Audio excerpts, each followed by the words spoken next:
Right. Okay, it's great to see everyone again. It's Dustin from just outside Kansas City, Missouri. I have the great pleasure of speaking with Michelle Moore. I've been wanting to get her on for quite some time. She is a wonderful educator that is working with Nearpod, and she's just outside of, I guess some people call it Tampa Bay or Tampa Brady now, but outside of Tampa Bay, Florida. So Michelle, how are you doing today? I'm doing well, but you just reminded me we finally got Brady, and we're probably not going to get to see him play. Yeah, unfortunately, that could be the case. So as we begin, tell a little bit about yourself and your career in education. Yeah. So I was in Hillsborough County Public Schools for 12 years. Started out as a high school English teacher, taught a little bit of everything regarding reading, and slowly started dabbling in educational technology. And I came across this really neat tool that I'd never heard of called Nearpod. And I thought, oh my gosh, this is amazing. It's what we've been waiting for. And that led to me actually training different technology tools for the district. So I left the classroom and started supporting technology implementation across all content areas K through 12. And then I got a little bit more specific with making sure our ELL students have access to high quality STEM education in all grade levels, K through 12, and really supporting what professional development needs schools had and teachers had in regards to getting that high quality instruction in the classroom.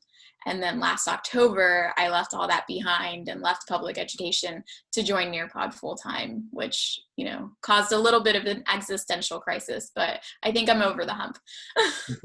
Very nice. So obviously, since you began in the classroom, how did that help you transition to Nearpod? Was it just, were you looking for a new challenge? Were you looking for new ways you can implement technology? What led you in that transition to go to Nearpod? Yeah, that's a great question. So I actually wasn't looking to leave. I had a couple of different pilots that were going on in my district, and one of them I was really excited about. It would be the third year of the implementation, and I wanted to see it through. And I had a friend at Nearpod who reached out. He said, "Hey, we have this new position. I think you'd be great for it. Would you want to apply?" And I said, "No, not right now. I'm good. I think I'm just going to do like one more school year. Let me know next summer." And then in August, circled back around and he goes, "Hey, we still haven't found the right person for this. I really want you to look at it." And he was like, "Even if you don't think you'll leave, just, why don't you interview, go through the process, meet the people in the company you'd be working with." And I was like, okay, obviously, very persuasive. I was like, okay, I'll check it out. And, I connected with a few mentors about it. And I had kind of reached a point in my district where I knew I didn't want to be a principal. And there was kind of nowhere else for me to grow. So my mentor within the district said, "Why don't you go check it out? If you hate it, you can always come back, because, what is left for you within the district if you're not going to be a school leader?" And I have no interest in being a principal whatsoever. That's like not, I just can't do it. So that just was kind of the catalyst of everything, where all the pieces coming together, the opportunity was there, and the realization that if I stayed, I didn't feel I would get to grow very much. And I definitely, loved my job, but don't necessarily want to do my job for the next 20 something years. It's funny how that happens. I would say we're both really alike. We really thrive off having that challenge and having that and really being pushed. And so the idea of something like that coming along that can really, enhance your skill set, it's too good to really pass up. And the fact that you're able to, that it was there, people were persistent about it. It really sounds like it's been a great fit for you. So before I started talking with you, I started doing some background homework on Nearpod and kind of what it is and the program. So for people who are unfamiliar, could you tell what Nearpod is? And as you're doing that, I'm going to split my screen so people that are watching this can see this. Oh, that's awesome. Perfect. So in its most basic form, Nearpod is essentially just a platform that allows teachers to deliver a lesson and embed activities along the way to engage students. So they can share videos, take polls, ask questions to see where their students are in the learning, and then they get all that data back in a nice, PDF friendly report, or they can download it as an Excel. So it's a really good way to get a pulse on where your students are. And what's been really clutch for us during the past year is that teachers can use it synchronously or asynchronously. So you can do a live lesson, have all your students in the classroom on devices, or meet you in Zoom and join you through the Zoom. So they're seeing your face, they're hearing you live, but they're answering the questions in the Nearpod lesson on their own devices at home. So that's been really bucket filling for me, to know that we've been able to support teachers during everything that's happened with coronavirus and school closures, and just feeling like everyone is, losing their minds, and we're kind of this like rock that they can use to help find some support.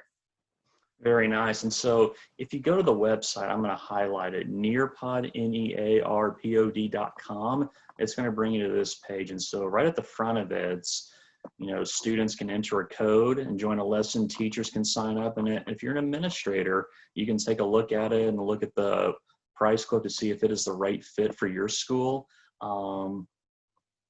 If you go on the top right part, you can get some information on really how it works. Formative assessment, that's one of our big words.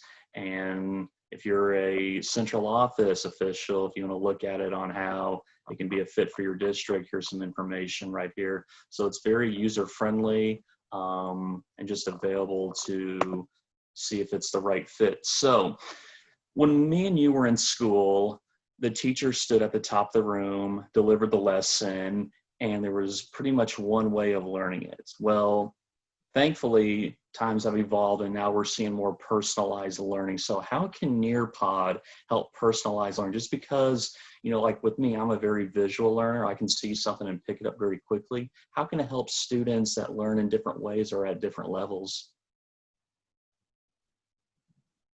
It's a great question. So, and it's funny, I feel like we could spend a whole hour on just, how we support ELL students and ESE students and gifted. So I'll address a couple of different things first. Let's focus first on personalized learning. So we're used to the teacher at the front of the class, everybody's getting the same lesson. One of my favorite teachers in Broward County, he's a science teacher, and he uses Nearpod to personalize learning. So when his 7th graders walk into his science class, he is not at the front of the room. They all have stations, and they all get a different Nearpod lesson depending on where they are in their learning. And during the 50 minutes that they're together, he's walking around, circulating, asking questions, pulling small group, so that everyone is getting what they need for their learning on that day. So there's that type of personalization where we don't all have to be going through the same lesson at the same time.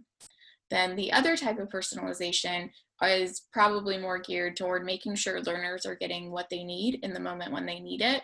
So we have immersive reader integration. So Microsoft Immersive Reader has just made accessibility so easy for online tools. We do integrate with them, so the students can have the text read to them, they can hear it, they can have it translated, they can also adjust the visual setting of it, so if they need it to be bigger, they can have it bigger.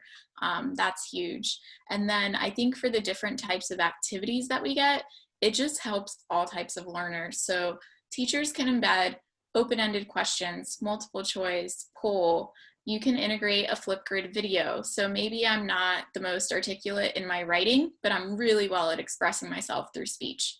And I feel like in school settings, a lot of times, the kids who aren't the best writers kind of get dinged on the grade, because that's normally how we're assessing, is by what they're putting on that piece of paper. So now we have a Flipgrid integration that allows you to listen to the thought process of the student. And maybe we're not just assessing how pretty they can write the words on a piece of paper, but how well they are at justifying their reasoning and assessing their critical thinking skills. Fantastic. And there's just so much variety in how it's going to address those different learning styles and different levels. And so a concern that a teacher may have is that it takes the teaching out of my hands. what are ways that the teacher can support the students and still, I call it, instead of teaching moments, I call it coaching moments. You know, we're always coaching our students. So how can teachers still coach their students while using Nearpod? Yeah. So I think, first of all, I think that if we're doing a live lesson, the teacher is definitely in control. And I think what it opens up is it creates more space for those teachable moments. So if I'm doing a live lesson, I ask a question and I see that most of my students got it wrong, or maybe they picked the distractor on that multiple choice question. Nearpod just graded it for me in the moment. I don't have to wait till after school to see everyone's paper, so I can address and reteach right in that moment. Like, whoa, whoa, whoa, why are we confused about this? Let's backtrack. Let's clarify. Let's do a quick think, pair, share. Why do you think it's this and not that? As far as when the students are doing it on their own, like I mentioned, that 7th grade teacher, he's walking around and circulating. He's asking kids to really get deeper in what their thinking and understanding is of the topic. So I think it's really empowering teachers to have more conversations about the learning, because the stress of I have to get through this content in the next 50 minutes and I'm going to cram it all in is kind of alleviated. And now they can actually like poke and prod students into their thinking and have more of those deep one-on-one conversations.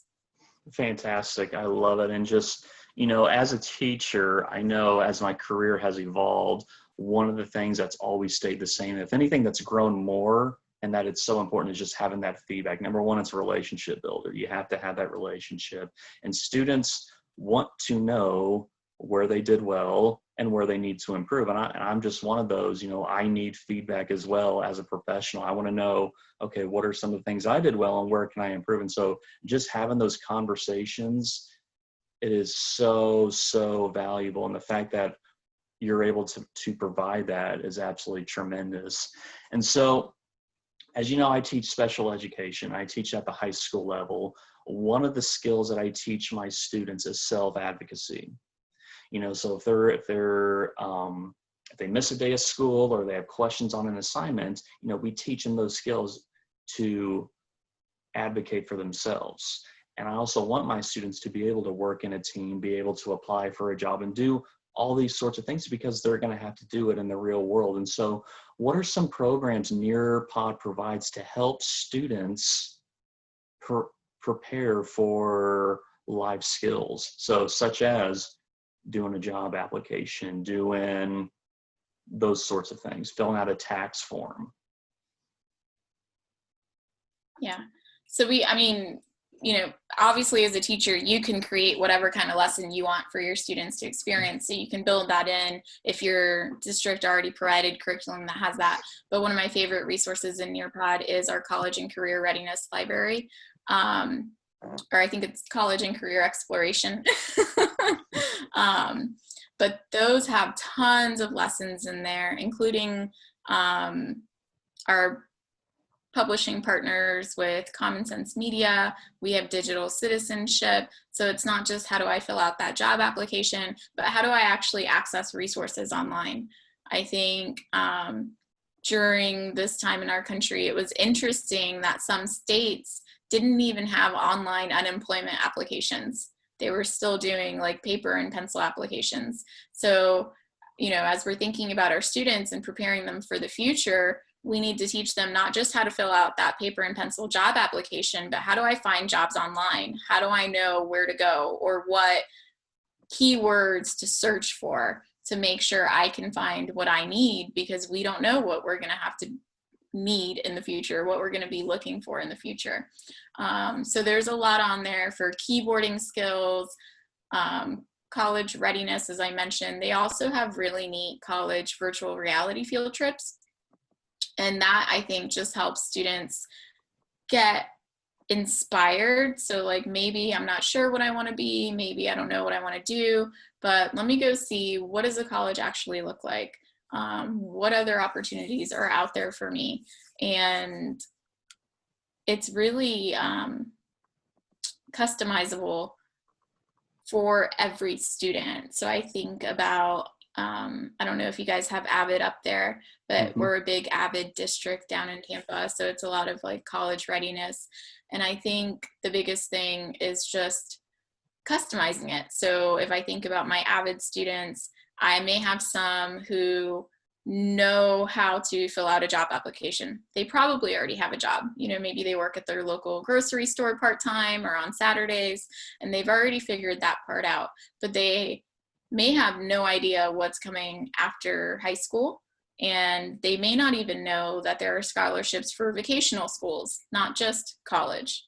So it's really giving each student whatever it is that they need depending on where they are and what's on their IEP. So what goals are on there that I need to help them work for? And there's probably a Nearpod lesson for it. Or like I said, it's super easy to create one. So I think that's the power of it, is if we don't already have it, it's so easy to make one, you know, especially for a really specific need, that I think we can make sure all of our students are being supported so that when they graduate, they feel they are competent and ready to take on whatever comes their way. Fantastic. And I'm on the page right now, the college and career readiness. And so here are how the lessons are aligned. And if I go back, let me X out of my screen, I also have social emotional learning, which is so important, especially, you know, with our schools reopening due to COVID. How are students going to, you know, have those, teaching them those self-regulation skills that are going to be so important. Like you mentioned, English learners, you know, we're a more and more diverse society. And so we have our English language learners are going up every year. And so being able to equip them with the skills to be successful is absolutely tremendous. So one of the questions that you're probably going to get is, how can I measure growth? Okay. What are ways that I can formatively assess student learning? So how does Nearpod help do that? Oh my gosh, it's so funny. So I don't know, you know, I feel like we're probably around the same age, but do you remember when you learned about like student whiteboards Oh and yeah. all the students having their own little whiteboard, right? Yeah, So I exactly. remember I thought that was mind blowing, right? Like, Hmm. oh, I'm going to get everyone their own whiteboard and they're going to put up the sign and I'm going to read it. And I taught high school, and in my mind, I don't know why I didn't think this through, but at the end of the day, after 150 students, I didn't remember who wrote what on their whiteboard, right? I don't remember who got it right, who got it wrong. We're just, okay, overall, everybody got it right, great. Exactly. Yep. So I think the power of Nearpod, what was that? Yeah, I'm the exact same way. I remember, like, we would always do it like a contest, and so like the winner would maybe get a pencil or whatever. So whoever took my pencils, you know, that's how they won. So I know, it's so funny. And the same thing with like thumbs up, thumbs down, right? yeah. Like revolutionary to the new teacher, but not very data driven lesson planning happening the next day. So I Exactly. think with Nearpod, having that assessment of how all your students did, you get it all in a report. And then the report is broken up in two ways. You could do a class view to see overall how the class did. And then you also have that individual student piece to it. So how is this student doing? And I always use those reports as a great example to take to like teacher conferences or parent conferences, or take to those IEP meetings, because it gives you some really solid data and you can show how the student is performing, not just against the rest of the class, but how are they growing over time. So when we started this unit, this is what they knew about the content, this is what they didn't know. Now we're at the end of the unit and look how much content they've learned over the past week or over the past 2 weeks. And it's not relying on me to take anecdotal notes on every single student, every single day, every single period, because it's exhausting and it's really hard. So now I have hard data from my Nearpod lesson of how every student did. And the best part is the reports never expire. So if I forget to run the report or print it out, it'll be there for me at the end of the year or whenever I need it, which is really awesome to know if at any point I have to gather, you know, quite a bit of data on a specific student for something special. Maybe we're reassessing what modifications they need. Then I can look at the data and see, you know, Are they struggling? Are they doing well? How did the rest of the class do with this? And kind of figure it out that way. Absolutely. And just the fact that, say you have a parent ask, how's Johnny doing in English? Oh, he's doing great. He's passing his literary analysis. Okay, but how? And so now we have that data to show, Johnny's been able to do A, B, and C, and we're working on D. So just the fact that we have that easy, accessible data is tremendous. So with teachers and districts using Nearpod, what is the feedback you have gotten from teachers and students? I would say in general, the first time teachers see Nearpod, they're like, where has this been? How did I not know about this? I always joke, I've never shown Nearpod to someone who didn't love it by the time they were done seeing it. It's probably one of the very few companies that I would have actually left public education to work for, because I'm passionate about what they make possible for teaching and learning. I think overall, teachers love it. And it's just a matter of like, I need to make time and sit down and play with this so I can figure it out. Students, I can't speak to all students, but I will say I had my own children, my 7 and 9-year-old, participate in some Nearpod lessons during school closures because I was a little concerned about what was happening with them. And I definitely wanted them to get some digital citizenship stuff now that they all had a laptop and they were doing schoolwork on it 8 hours a day. So they have a love-hate relationship with it. At first they loved it and they're like, this is really neat. I can't believe like we're using Nearpod. And then they're like, okay, mom, like we're done. Just because you work for Nearpod doesn't mean we have to do one every day. No, but I think the kids really loved it. And what's interesting is my 9-year-old, we were talking about starting school, which is coming up in a couple of weeks, and who his teacher was and all the unknowns. And randomly he goes, do you think she'll use Nearpod? I really hope she does. And I was like, okay, we'll talk. We'll let her know about Nearpod if she's not using it. Absolutely. So, I'm sure the fact that I would have to use Nearpod again was coming from the fact of, oh, is mom going to make me do schoolwork today? So I'm sure he really, really enjoyed it. Yeah, I think for the most part, they enjoyed it until they were just kind of over school in general. Right. Exactly. So I want to transition gears a little bit and talk about your growth as an educator. Now, even though you work for Nearpod, I'm sure you consider yourself still an educator at your heart. You're working for an education company who is providing resources to teachers for student use. So working for Nearpod and being an educator, how have you grown both as a professional and as a person? It's kind of a deep question, but. Yeah. And I think I mentioned it. I mean, I really did go through an existential crisis when I left the school district after 12 years and joined this private company. Even though I knew the company, so well for years, it was still scary. And we're both on Twitter. And I honestly had a crisis where I thought, am I even allowed to tweet about education anymore if it's not related to Nearpod? Like, who am I? What am I allowed to say? What am I not allowed to say? Because I also want to be respectful to the teachers who are doing the work every day. And what I found was, it's not black and white. There's a lot of gray. Of course, I'm still allowed to speak to education. I think what's changed, is my voice in it. So on one side, I feel a lot more liberated to comment on what's happening in public education because I'm not connected to my school district anymore. So I don't feel like I'm going to get a slap on the wrist if I say something that goes against what my district is, believing or pushing, or maybe even criticizing my school district, and they don't want me to, say something about it online. So it is nice to have that freedom. I think it's also opened up my ability to collaborate with different organizations. Nearpod as a company is so great and so committed to everyone getting their bucket filled. They know I'm really passionate when it comes to STEM and computer science. And they've, said it's okay for me to, work with different organizations and move that work forward however I can, which is nice to just know that you're being supported. They're also really great about the content library and always looking for what are teachers into, what are they teaching, what do we need, how can we better serve them. So over the last couple months, they started their own racial justice collection of Nearpod lessons and vocabulary as well.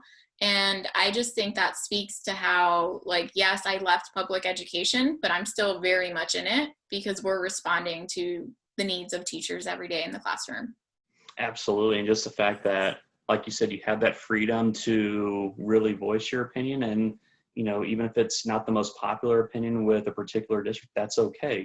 That's your freedom, and you have that experience to speak to that. And so you mentioned how you're passionate about STEM and computer science. Now, if you were to look maybe a decade ago, STEM was a term most educators had not heard of. Computer science was strictly for the computer lab. Now we're seeing STEM really mainstream more into our science courses and in our math courses. So where do you see the growth of STEM and computer science if you could look forward?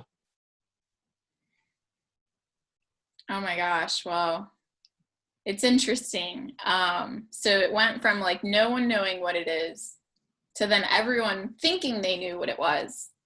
And then there's being a demand for, STEAM and STREAM and all sorts of acronyms in it. So I'm hoping through all this, we will kind of get like a back to the basics of STEM. So to me, STEM is what the National Science Foundation defines it as. It is using science, technology, engineering, and math all together to problem solve and come up with a solution to a problem, right? So when people say like, why can't we have this in it? Or why can't we have that in it? It's because you're actually using those four things to solve for something. And there's a reason they're all connected. And we're not just talking about reading and problem solving, right? Mm-hmm. So we don't know what public education is going to look like. Let's be real. Like, there's going to be a shift. 2020 has been a catalyst for many things. I'm hoping when I think about the future, I see a lot of open-ended resources already being highlighted. I'm hoping we have a lot more access to STEM and CS. And I'm hoping that we have a really unique opportunity to reinvent what that looks like. And when we think about the 4Cs and being collaborative, now I know that maybe there's a way my students can solve STEM problems and create solutions with not just the people who would be next to them in a traditional classroom, but maybe kids from all across the country. Because now we can all take classes online and they're a lot more prominent. And what if instead of just getting whatever science teacher is at my school, I can connect with one of the best STEM teachers in the country, and I can be in this classroom with this really skilled expert who is looking for students to collaborate and problem solve on a very unique issue that I am passionate about. That would be cool, right? Absolutely. And just the fact that, this is where I go back to that self-advocacy, students advocating for what they want. Give them the voice, give them the tools. Our students, they know how important education is. And, if all the kids are, kids are going to like, oh, school is such and such. Kids want to be at school. They want to be with their friends. They want to be with their teachers. They want to do fine arts. They want to play sports, and they want to leave school feeling like they receive the best possible education. So having these tools, if we can look in the future, I truly believe they're going to be there, and we're going to see, I believe we're going to see more online, the virtual option that schools are going with. That I think that's going to be here to stay in some form. And so students can, really take control of their education, and that's a good thing. Yeah, it's a really good thing, and it's honestly the only way we're going to keep public education alive. So we really need to innovate and give people choice to make sure they're getting what they need, because otherwise they're going to go somewhere else and find it. Absolutely. So with school starting up this fall, there's a lot of concern. There's a lot of parents, teachers don't feel comfortable going back to school, and that's their own personal choice. Some do, and some want more resources available. So what can we do as educators to support each other during this time? Because we're going to go through a period that's going to be, and I tweeted about it, it's going to be a little rough for the next few months. What can we do to support our educators? I think something I've seen happen on Twitter during this time that's a little disheartening, and I think it was always there, but maybe I just wasn't as aware of it. I think we need to acknowledge that everybody is in a different space. And some teachers are really excited to get back in their classrooms and be with their students. Some teachers are more scared than ever to go back to their classroom. And it doesn't mean that they don't like their students or they don't want to teach. They're just concerned for different reasons. And I think when we talk about supporting each other, we need to really, practice what we preach and really empathize with the space that everyone is in and realize that we're all going through different spaces at different times and it looks differently. And my job isn't to convince the teacher next to me to do everything that I'm doing. My job is to build the teacher next to me up so that she can be the best teacher that she can be for her students every single day. And her best may look different than my best, and we're going to have different bests on different days, and that's okay. So let's extend some grace to each other. Let's acknowledge the heavy weight that was put on all of us this year, and that none of us really know what it's going to look like looking forward. So let's, just be at peace with that and let go of that perfectionism and pretending that everything is like roses and butterflies and this is going to be the best year ever. Absolutely. And, the way you said it, having that grace, was said just very eloquently. Like me, I'm excited to get back to school. Number one, I love to teach. I love to be at work, and I love that routine.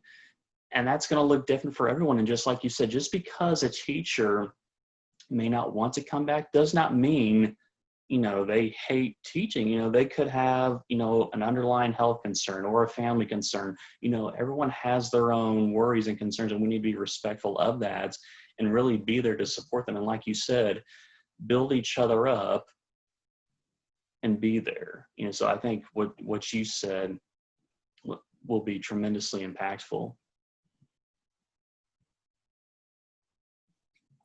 Thank you. Yeah. All right, so I want to switch gears into the last part. Now, one of the most encouraging things that I've seen is our students advocating for social justice. Unfortunately, it takes bad events to make that happen, but as a result of it, we're really seeing our kids, speak out on injustices and speak out on things that, are wrong. And we could talk for days on end about this. And so, why has social justice been important to you?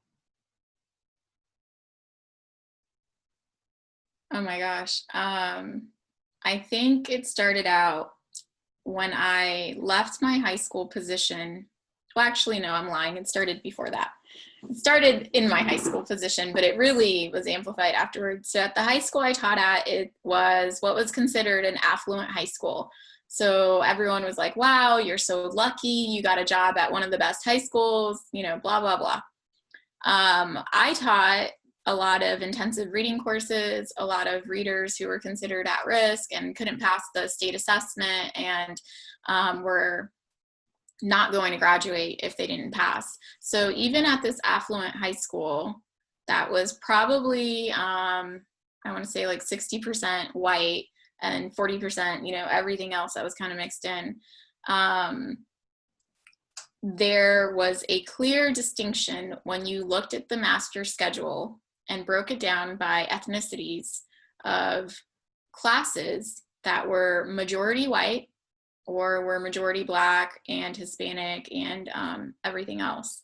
And I didn't understand why, when I went to district trainings and said, like, I need help, like I have at-risk kids and this curriculum isn't working for them and I'm a brand new teacher, like I don't know, I'm not a reading specialist and I'm really trying to help them, but I don't know what to do, so please tell me what to do. And they would say, oh, but you're at that high school, those kids are great, they do great on their testing. I'm like, okay, maybe like those kids do great, but those kids are not the kids that are in front of me in my class. So it was interesting to me, just that disparity where I felt like I couldn't even ask for help because they would say, no, like if you went to that school in that neighborhood, those kids have real problems. Like you have a piece of cake. And it was sad because what ended up happening is I got closer to my students throughout my teaching career. Is they felt it too. They felt like they were this invisible population at the high school, and not every kid fit that stereotype of what the affluent student was there. And then what happened when I went to that district position was I saw the disparities in schools that were in low income neighborhoods and how the grounds themselves just were not taken care of. The buildings were not maintained at the same level that I was used to in the high school that I went to every day. And when I asked about it, it was like, well, you know, if you're in an affluent neighborhood, those parents will complain like right away. So they fix it real quick before a parent can complain. But in those schools, you know, parents might not complain. They may not even know it's an option to complain. They just think like this is what it is and this is what all schools look like. So as I started, you know, growing more in that and trying to figure out like why this is the way it is when we are all under the same school district. So like, why is this not more equitable going across? It just really blew my mind. And that kind of started me down the rabbit hole of realizing that even as a school district, there were courses like computer science principles and later on AP computer science principles that were only offered at certain high schools. And when I asked why it wasn't at every single high school, they said, well, the school can decide if they want to offer it or not. Well, how is that equitable? Like if you have a principal that believes in computer science, then they offer it. But if your principal believes in art, then they're not going to offer computer science and maybe they want more art electives. Like, where are we as a school district doing a disservice to our students by allowing that to happen? So that really opened up a lot of the work for me and helped me get a focus and realize like there are things I can control in my sphere of influence and there are things that I cannot control. So I cannot go around and paint every school in my school district. In Hillsborough County, we're like the 7th or 8th largest school in the nation. So it's not feasible for me to get a paintbrush and paint all those schools. But I can have an impact when it comes to making sure that computer science is offered at every school, K through 12. And that was a lot of what my work focused on in the beginning. Fantastic. So, you know, you talk about, you know, being at an affluent school. You know, my high school that I went to, we only had grades 10 through 12 at the high school building, and we had over 2,500 students. And our building was able to only hold half of that. And since then, they built another high school. So it was extremely crowded. The suburb I grew up in is very white collar, again, very affluent. So, and I just remember, granted, it's been a long time since I've been in high school, how, you know, you had your athletes, your group of students kind of in one group. There was just so many groups of students, and how it always seemed that more of your athletes, your affluent kids, you know, had access to taking those, whether they were elective classes or those more advanced classes. And those other students were more, you know, in your regular classes, you know, your traditional ELA 9 or whatever it was called then. So, you know, it's not just a Hillsborough thing or a Liberty thing in my community, but we see that all over the place, and it takes so much work. And unfortunately, there's a lot of bureaucracy because, you know, affluent families, they have that influence, they have that power. And so getting them to think a different way is a very difficult thing to do, but we have to keep advocating, keep fighting, so all our students have access to those resources. Absolutely. And it's also even, you know, when we wanted to expand certain programs in certain areas, we run into the problem that we don't have a teacher to teach it. So it's really important. Organizations like code.org, 100K in 10 are not just trying to fight for equitable instruction across all these grade levels. They're really trying to make sure that we have the talent pool to teach these courses. It is really really hard for STEM and CS. It's, you know, depending on where you are.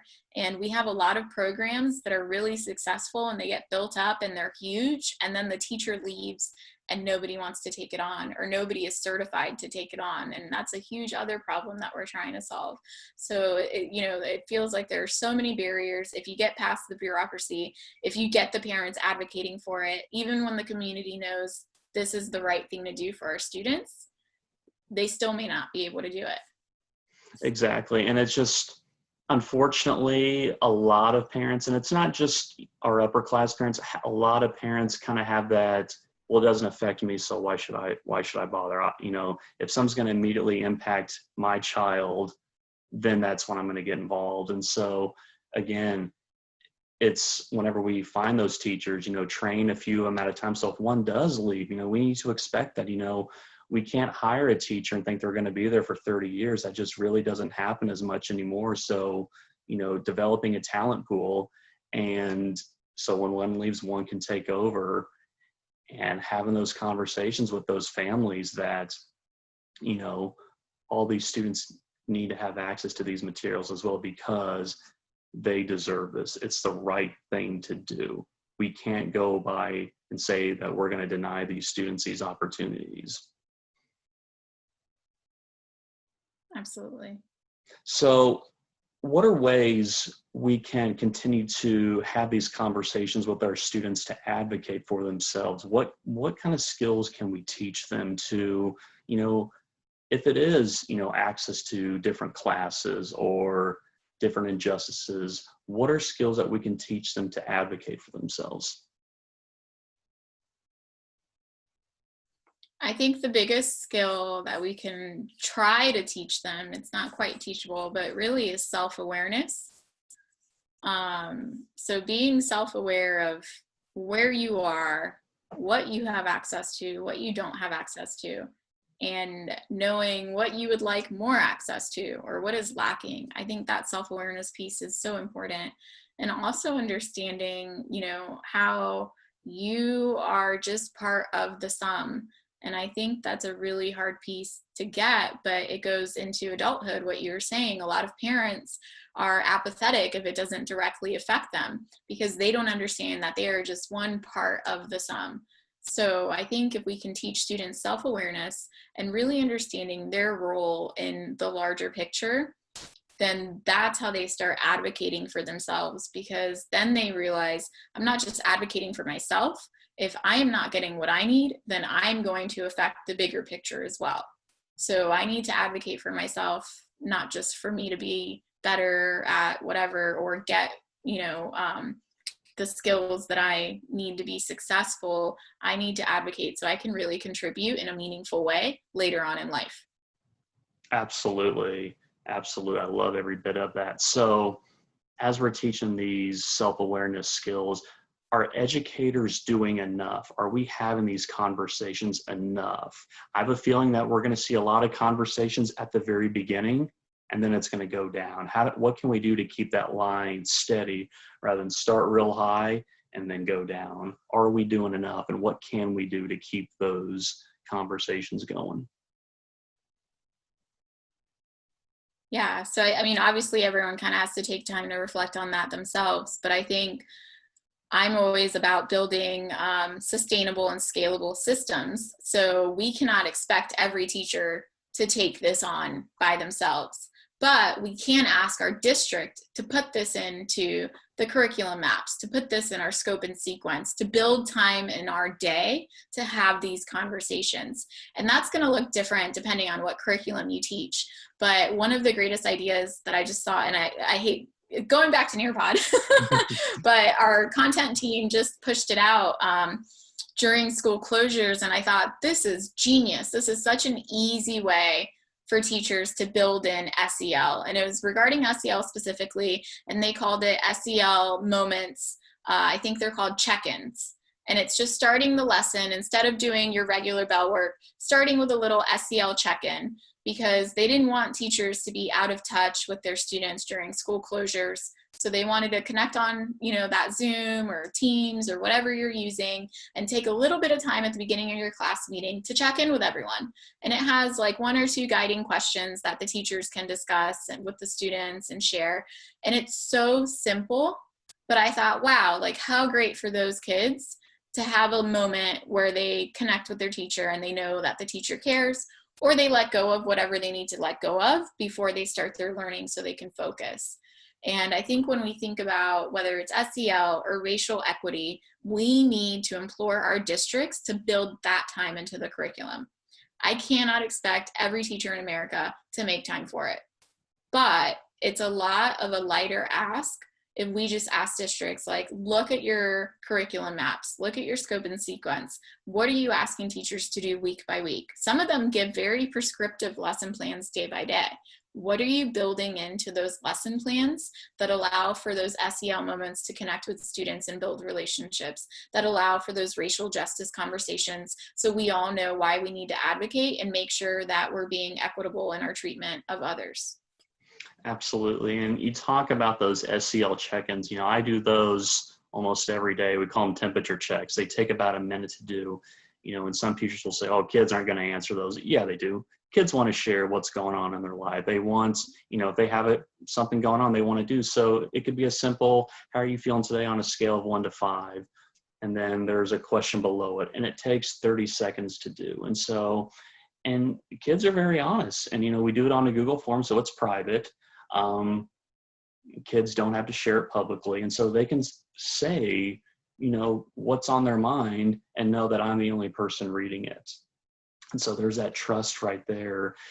And when it comes to having these equity and racial conversations, you would be amazed how much, and you really see it a lot in the suburbs, how much these districts work together. Like up here, when it comes to snow days, usually when one of the big districts calls for snow, the rest of them do. We're going to see it with pushing school bag. One of the big schools is going to do it, and then the rest of them is going to do it as well. So I really hope we see that when it comes to equity and racial injustice education. One of the districts puts a program in, and then the other districts fall in suit. So it's amazing how, yes, they're separate, but at the same time, they're talking about a lot of the same things that are going on as well. So it's really going to take one, and I think more will follow suit with it.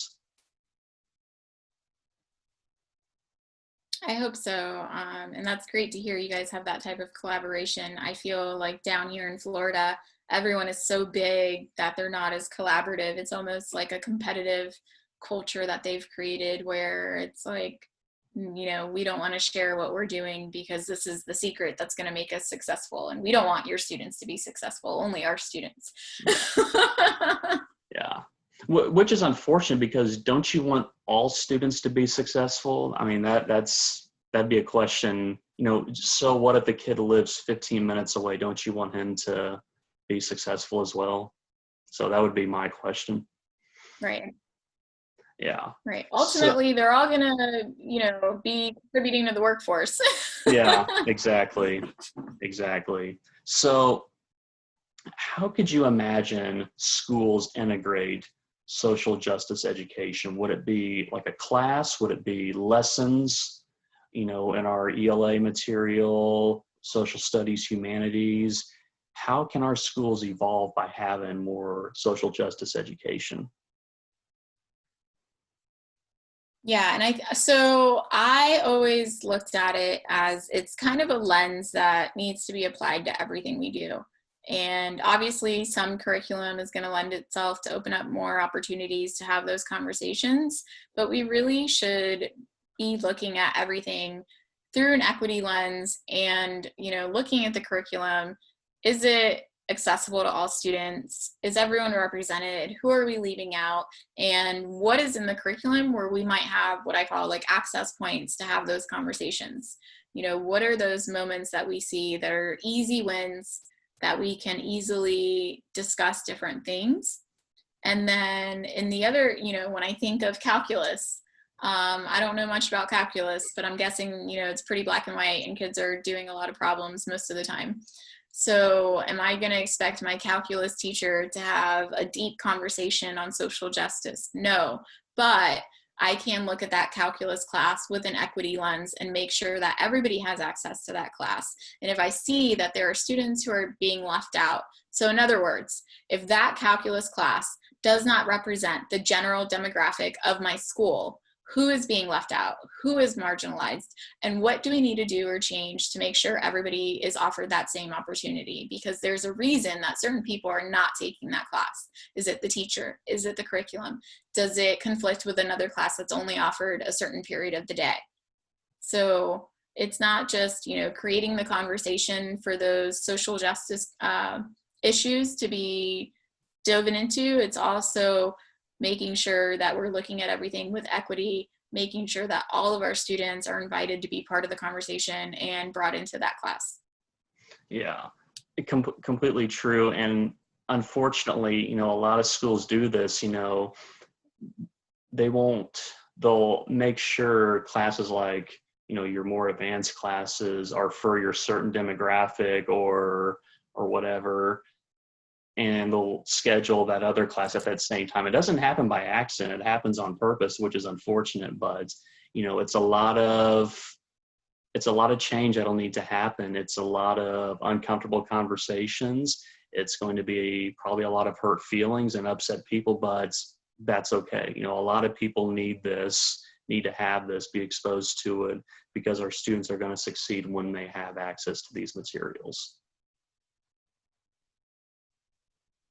Right. And and absolutely lots of hurt feelings, but we need to do what's right for students, not what's easiest for adults. Exactly. All right. Last question I'm going to get to. Usually I have a banner hanging up behind me, but I got a new laptop at school, so I haven't been able to download it yet, but it says "We are one team." And as you know, that's my hashtag and that's what I believe in. So when you think of "We are one team," what does that mean to you? Oh my gosh. So I think about it at the high school level, and I always think about one of my principals that I was very fortunate to work with. At the time, I was in a district rural, and she didn't need a lot of support because she had a very successful high school. But what always amazed me about this school is they had like a 97% graduation rate, which just blew my mind. And when I think of "We are one team," the 3% that don't graduate, I think depending on the year, it came down anywhere from 8 to 12 kids, or 10 to 12 kids, I can't remember. Every conversation that the faculty had, every meeting throughout the year, yes, they were focused on the 97%, but they were also focused on the 8, 10, 12, 15 kids who are at risk of graduating. And it was, what are we going to do for them? How can we help them? What do we need? What have we done? What's working? What's not working? And regardless of whether a teacher taught one of those students or not, they were part of the conversation. And when I think of "We are one team," it's that's it. Like, we have to be all in. We really have to strive for 100% graduation rate, regardless of whether it's one of my kids or not, because it is all of our kids.